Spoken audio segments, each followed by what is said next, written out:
Welcome again. My name is Ashish Thakur, and thank you for coming.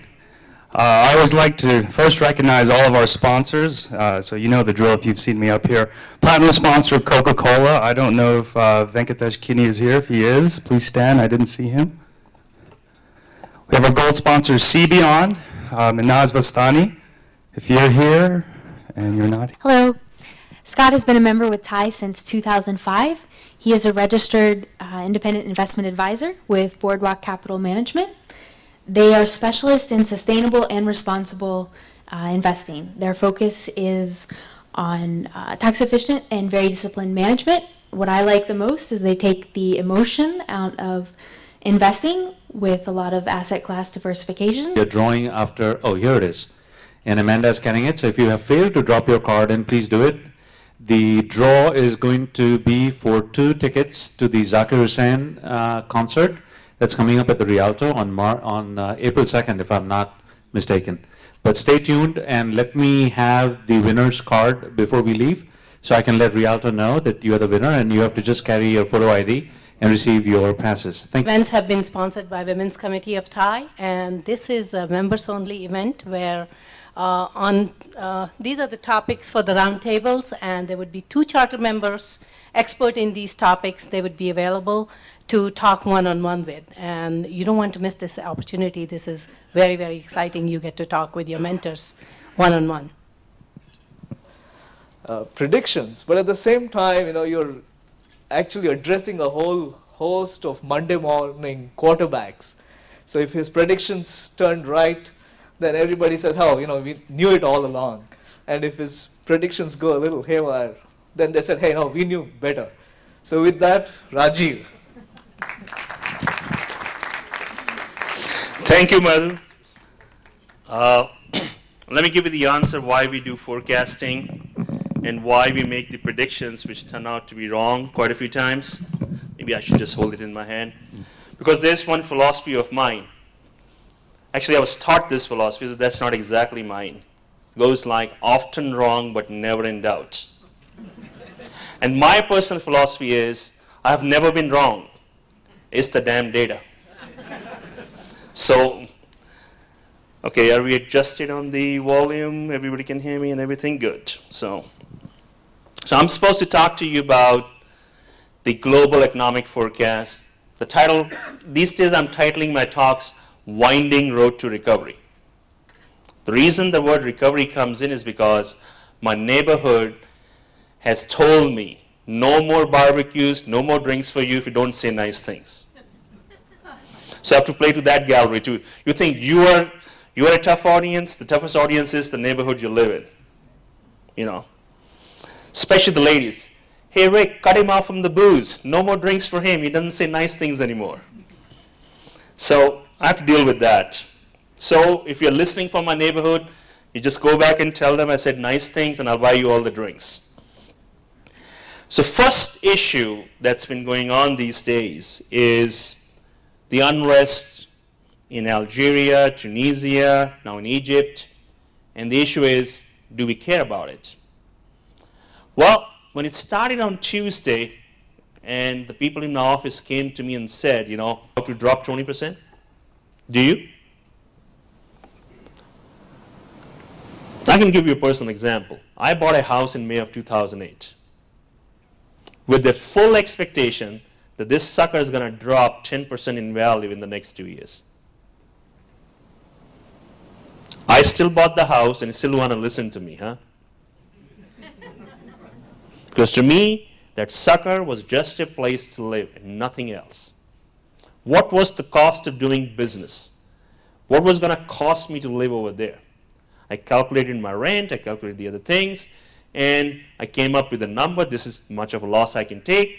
Then there's some social issues, political issues. In this town, people look at you. If you rent a place, they look at you if you came from Mars. It's like, what's wrong with you? You must be a retard. You know? Without realizing, the retard is the one who bought the house in 2002. You know? At the peak. But anyway, so bought it, got the great interest rate. 6 months later, the Fed cut the rates down to 0. The rates were so low that I felt I should refi. You know, it was worth the dime to refi. So I asked them to refi, and the same appraiser walked through my house when I bought it in May of 2008, in January of 2009, same guy, and put the value down by 10%.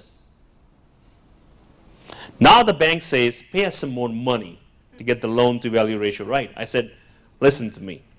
You don't put money after a sinking asset. Let the sucker go. I can make the payments, okay? I'm not paying you a single dime.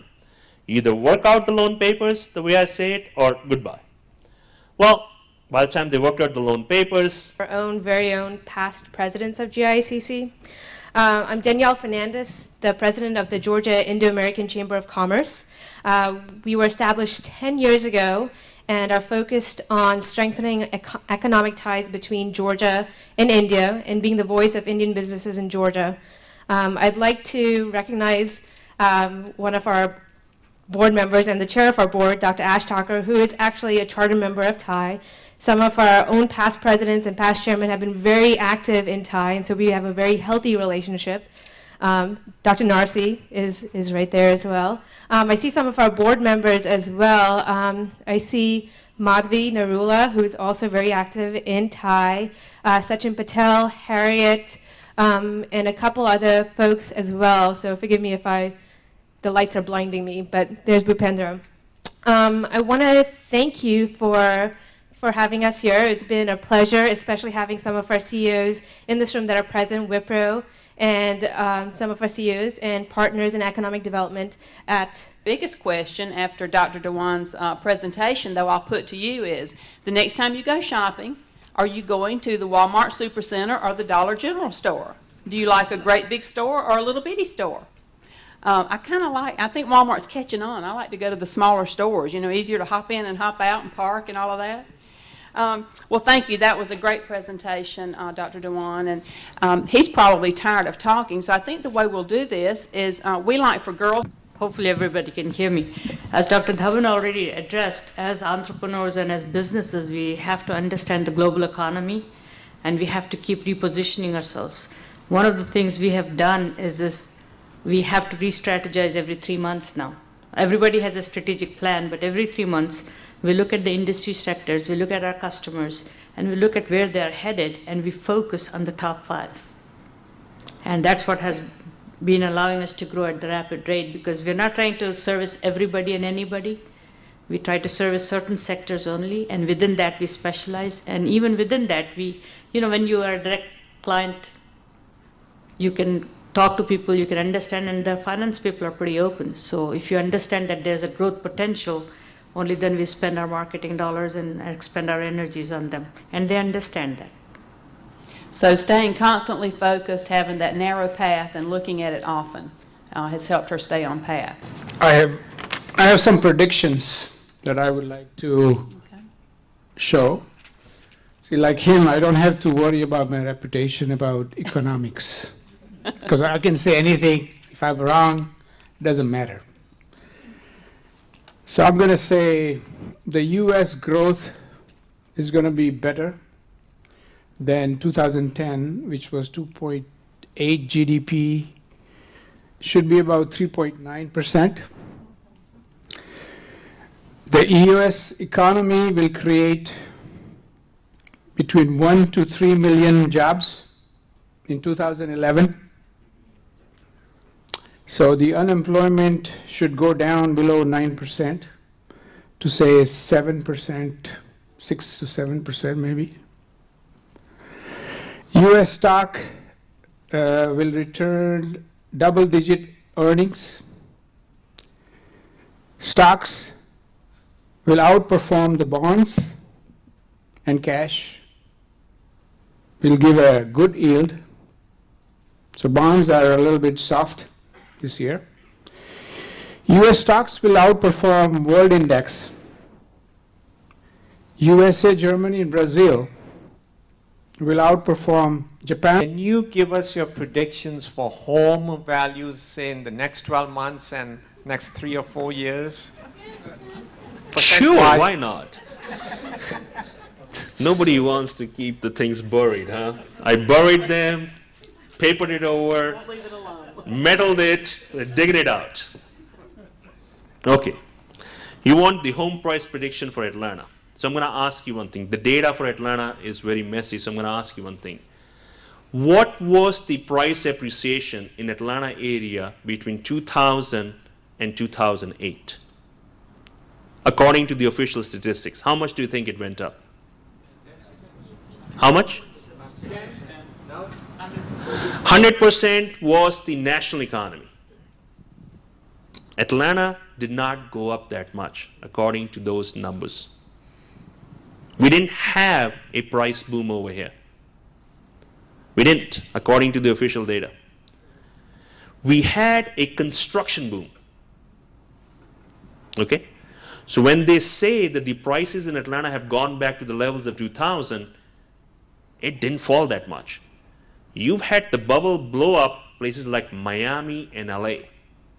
30–40% drop. Okay, now that's what the official data tells you. But if we just go down to like the outer parts of the counties, North Fulton, Gwinnett, and other areas, you know that there's been a 20–30% drop easily, right? Just ask the appraiser. So you don't have a thing called individual home prices. It's always about location. I know from my personal experience that my neighborhood went down by 10% and came up by 10% because I have the appraiser value, right? That's all. And I told you, I did not buy the house. What was my expectation in May of 2008? This thing will fall in value at least 10%. Did you hear from me I was looking about home price increases? No. I put in that 16%, or what is it, like 22% over the next 5 years. I don't know. I must be smoking something. I believe it will happen, but not uniformly within the Atlanta area. It is not going to happen outside the perimeter. That I can guarantee you that. It is not going to happen. It's going to happen in established neighborhoods. Congratulations, Ash. Everyone, thank you for coming. I'm sure our speakers will be here a few more minutes. March 9th is our next event. Thank you.